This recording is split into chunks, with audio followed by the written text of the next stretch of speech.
हे आहे वेंगुर्ला तालुक्यातील शिरोडा येथील नैसर्गिकरित्या तयार झालेलं मिठागर, जे 1932 पासून इथे आहे आणि इकडचे जे ओनर आहे ते इथे त्यांचं कल्चर जपण्यासाठी काम करत आहेत.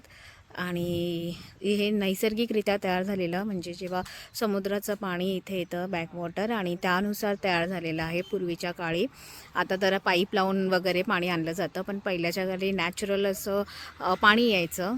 आणि इथे हे तयार झालेलं आहे. ते इथे बघू शकता, हे मीठ आहे आणि हे मिठाला साईडला घेऊन इथे असं साईडला केलेलं आहे. आणि तसंच तिथे आहे ते पूर्ण काळं मीठ आहे, जे एकदम खाली असतं. माती वगैरे मिक्स झाल्यामुळे ते काळं होतं. आणि इथे असे मोठे मोठे क्रिस्टल तयार झालेले मीठ आहे.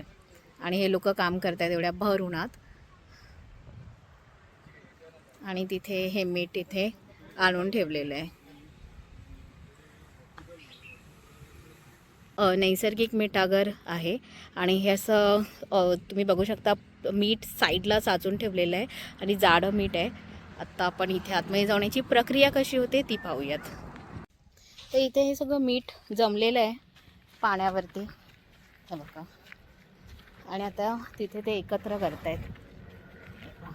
आपण बघतो अशा प्रकारे मिठाला बाहेर काढतायत. हा पायाला टोचतंय. केवढे जाडे जाडे आहे बघा मीठ. तर हे आहे इथे काळं मीठ, जे फर्टिलायझर म्हणून वापरलं जातं. आणि इथे आपलं खाण्याचं मीठ.